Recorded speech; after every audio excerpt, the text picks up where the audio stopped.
Good morning. I'm so pleased to be with you this morning. Um, so fun to be with you. Good morning. Good morning.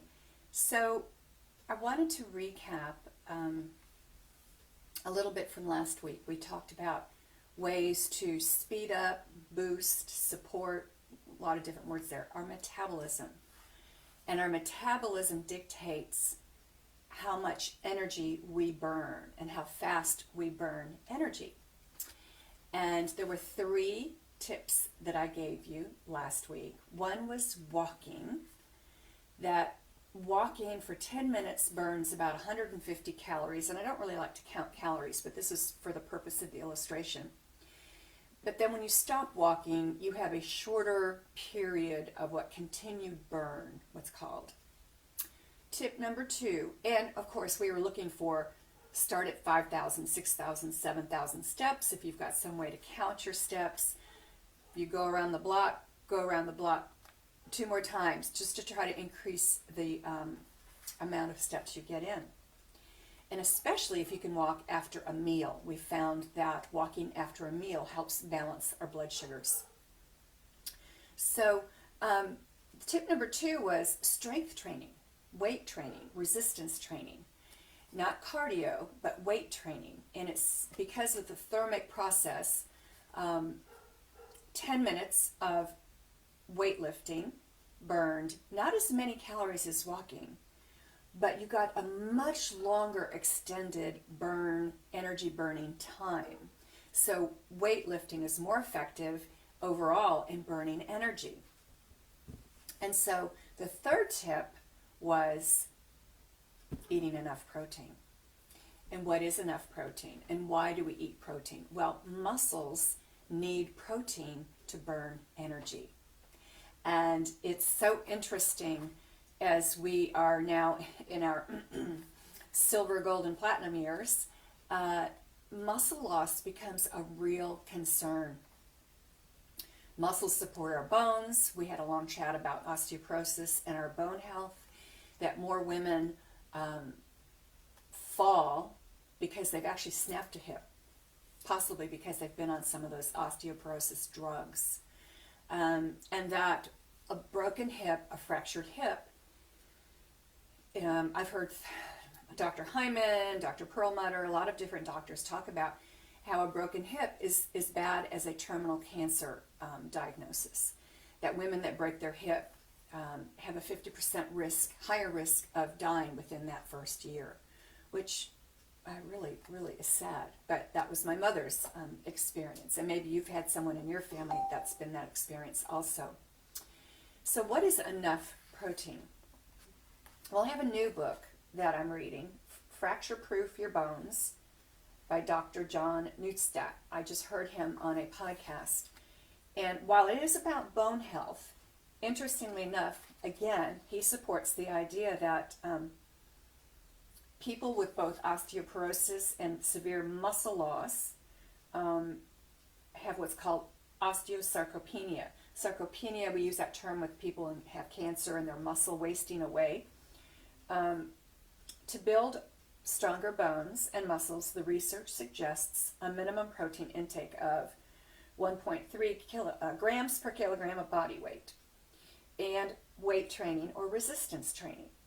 That in a study of women aged 65 to 72, those who ate at least 1.2 grams of protein per kilogram of their body weight and who supplemented with the proper calcium and D3 and K2 had significantly higher bone density after 3 years. So we don't want to lose our bone density, we want to support it. And we remember that bones are a live tissue that's constantly remodeling, casting off old cells and building new cells. So, and that really the structure of our bones is the collagen fretwork that we lay down the minerals on top of. So what was interesting, and I'm going to put the formula that he gives here, it's a standard formula for how to figure out your protein goal. And mine came out to 88 grams of protein per day. And I really only usually eat 2 meals a day. But I can get protein in a smoothie, at least 35, 40 grams there. Lots of eggs, a big piece of fish, etc. We can talk about sources of protein.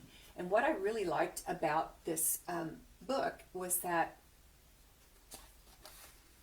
in the back of this book, and I got it on Amazon, he's got a couple of appendices where he lists out which foods give you how much protein, which foods give you how much fiber, because he was talking about how fiber is so important. And he thinks that, walk, start tracking your food, start looking at your protein intake. So really, really, really in our moving forward, aging gracefully, aging confidently, and aging with strength, that we need protein. And we can't shy away from protein. Protein helps us curb our sugar cravings. Proteins and fats, the more you consume proteins and fats, quality fats, the less you will crave carbs or sugars and sweets. It is such an essential amino acid. We need to break it down. And of course, our digestion has to be peak. So if a client comes to me and says, I really don't like eating meat, I can't, it makes my stomach feel off, or uncomfortable, then what I'm hearing is that her digestion is off. And so a digestive enzyme, a little hydrochloric acid, digestzine, gastrozyme, there's several here that I can test and muscle test for you. But getting enough protein as we age is going to secure our strength and our bones and our appearance. And so walking, weight training, remember I did that little bit on resistance bands, how I love my resistance bands. And even if you're walking with weights, or you're walking with weights on your ankles, and getting enough protein. When I was in training as a nutritional therapist, they used to say 40, 30, 30, protein, fats, and carbs. The macro ratios can be different for everyone depending on our age and our level of activity. But really the emphasis needs to be on quality protein, grass-fed beef, grass-fed lamb. Lamb is a great source. Last night we had sea bass, cod, halibut, sardines. I made a sardine salad. If you saw that, I posted about that. And that's going to give us a good dose of protein that we need to keep our bodies strong, to keep our bodies healthy, and to age with confidence, strength, and grace. I may have a little bit more to say about that in a little bit, or maybe next week we'll revisit protein. Also want to keep you informed that it is Breast Health Awareness Month. I don't like the word cancer. And